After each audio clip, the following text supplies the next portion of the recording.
Circle of Willis. Today we want to study about the anatomy of circle of Willis. For studying circle of Willis, first you want to know about what is circle of Willis. Circle of Willis is nothing but it is the anastomosis which are formed by the arteries which supplying the brain. It is formed by the anterior and posterior circulating sources of the brain. It has two sources, the anterior source as well as the posterior source. The anterior source it is the internal carotid artery, and the posterior source it is vertebral artery.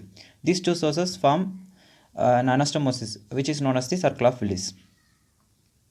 First we want to start from the heart. This is your left ventricle of the heart. From the left ventricle the aorta begins. It is your aortic wall, that is semilunar wall of the aorta, and from which the aorta begins, and it is the arch of aorta.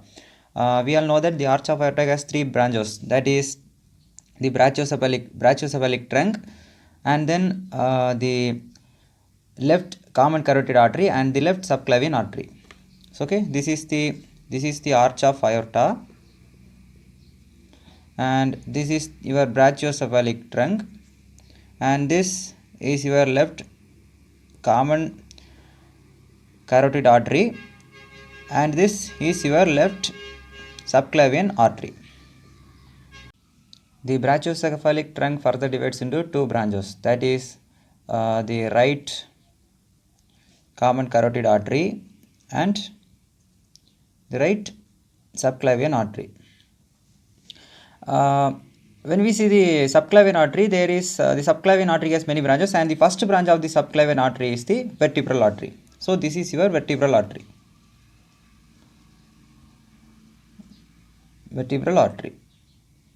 On the left side also from the subclavian artery, an artery, first branch of the subclavian artery which emerges, it is known as the vertebral artery. Then the vertebral artery which runs along the transverse foramen of C6 to up to the C1 and enters into the cranial cavity. Then the two vertebral arteries unite together to form a basilar artery at the level of the base of the pons. These two are the right vertebral artery and left vertebral artery. These two join together to form a basilar artery. So right vertebral artery,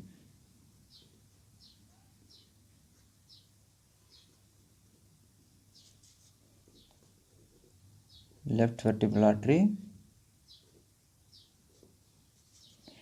and this is your basilar artery.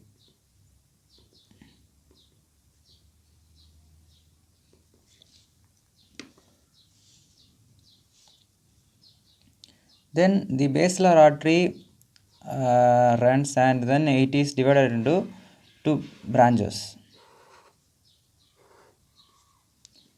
These two arteries are known as the right posterior cerebral artery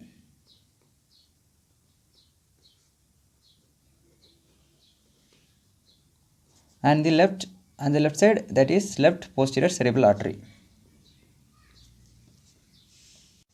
So these are all about the posterior sources of blood supply to the circle of Willis. That is two vertebral arteries which unite together to form a basilar artery, and then the posterior basilar artery further divides into right and left posterior cerebral artery. So these are all about the posterior source. Then we want to know about the anterior source. When we see the anterior source, we already know that the anterior source, the major source is the internal carotid artery. So here two internal carotid arteries, and the internal carotid artery has two branches, that is middle cerebral artery and an anterior cerebral artery, and the right side also a middle cerebral artery and an anterior cerebral artery. So this dot which is the internal carotid artery, and this is your middle cerebral artery, and this is your anterior cerebral artery. The anterior cerebral artery runs along the medial longitudinal fissure of the brain, which is present in between the two hemispheres of the brain. It runs along the medial longitudinal fissure.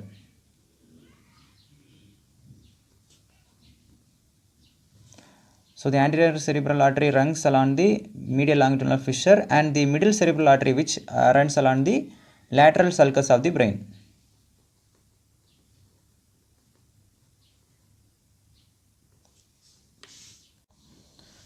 So these are all about the anterior sources as well as the posterior sources of the circula Willis.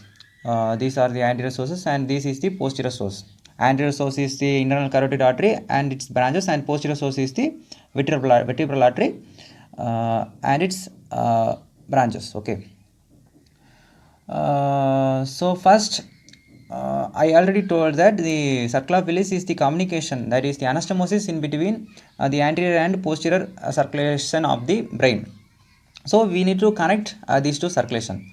For that, there is one connection which is present in between the anterior cerebral artery, that is the right and left anterior cerebral arteries, that is known as the anterior communicating artery. And then another one communication which is present in between the internal carotid artery as well as the right posterior cerebral artery, which is known as the posterior communicating arteries. There are two posterior communicating arteries on the right and left side. Left side is also one posterior communicating artery. So this an artery which is present in between the two anterior cerebral artery, which is known as the anterior communicating artery,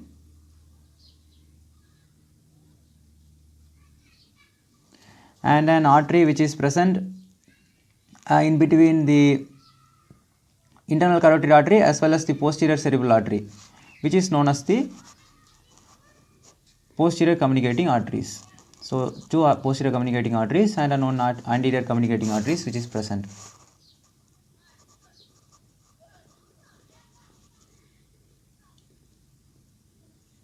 Communicating artery. So now one circle formed, isn't it? So this is the circula Willis. Okay. And another one artery which is present, which is an important artery, that is which is present, which is a branch, first branch of the internal carotid artery, and this artery is known as your ophthalmic artery. Ophthalmic artery, you all know that the ophthalmic artery is the major blood supply to your eyes. Ophthalmic artery. And then another two branches which arises from the basilar arteries. One which is arises just below the level of posterior in cerebral artery. These two are your superior cerebellar arteries. Superior cerebellar arteries. Superior, not cerebral, it is your cerebellar arteries.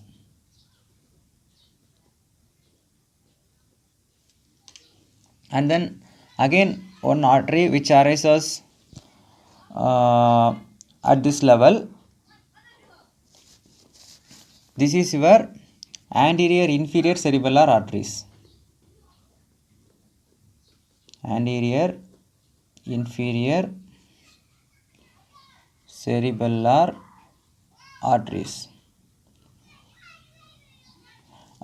This is one important artery because this anterior inferior cerebellar arteries further it continues as the labyrinthine arteries,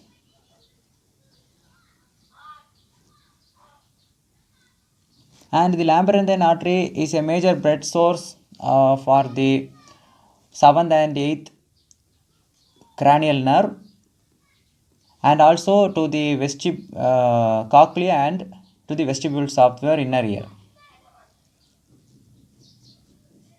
Cochlea, vestibule of inner ear.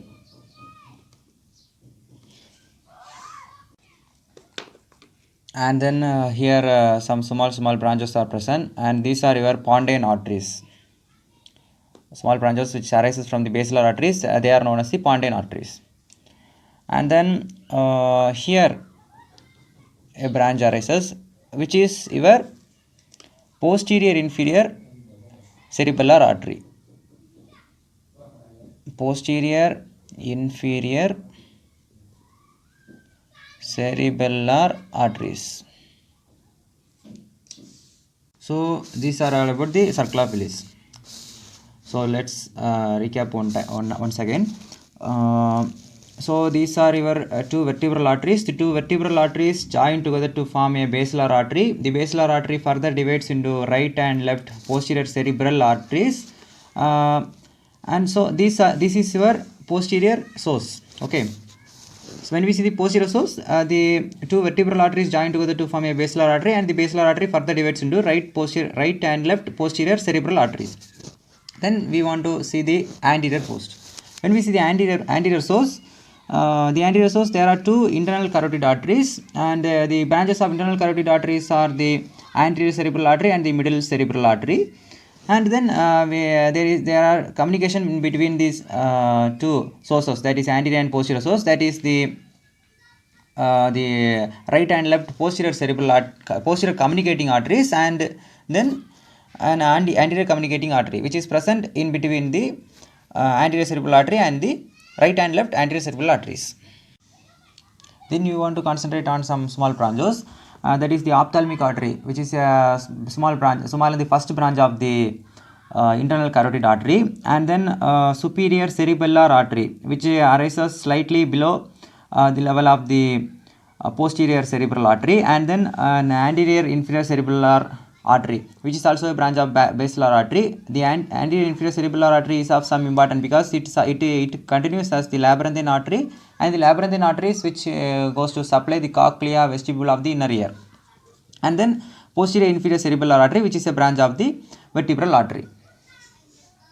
So let's make a short recap here. So these two are your vertebral arteries. Okay, two vertebral arteries join together to form a basilar artery. The basilar artery further divides into posterior cerebral artery. So this is the posterior source. When we see anterior source, there are two internal carotid arteries, and the branches of the two internal carotid arteries are the anterior cerebral artery and the middle cerebral artery. Anterior cerebral artery, middle cerebral artery. Okay, then we want to anastomose these two sources. An artery which present in between the internal carotid artery and the posterior cerebral artery, this is your posterior communicating artery, and an artery which is present in between the two anterior cerebral artery, which is your anterior communicating arteries. Okay, vertebral artery which join together to form a basilar artery, and the basilar artery further divides into posterior cerebral artery,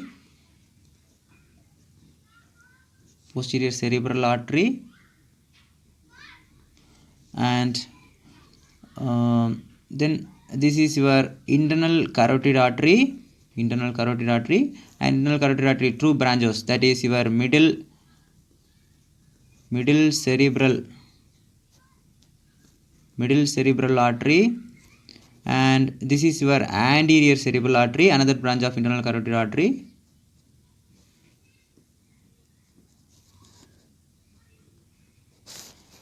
And then communications, that is the anastomose, the communicating arteries, that is the posterior communicating artery, which is present in between the internal carotid artery and the posterior cerebral artery, and the anterior communicating artery, which is present in between two anterior cerebral arteries, anterior communicating artery. And then the ophthalmic artery, which is present on which is a branch of internal carotid artery, and some pontine branches, which is branches of the basilar artery, and then here one artery which is your superior cerebellar artery, and then here another one artery which is your anterior inferior cerebellar artery,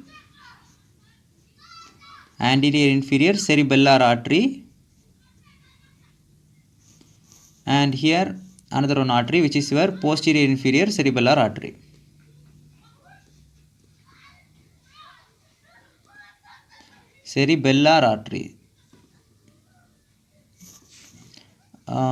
The anterior inferior cerebellar artery further continues as the labyrinthine artery, which supplies the cochlea and your vestibular canal,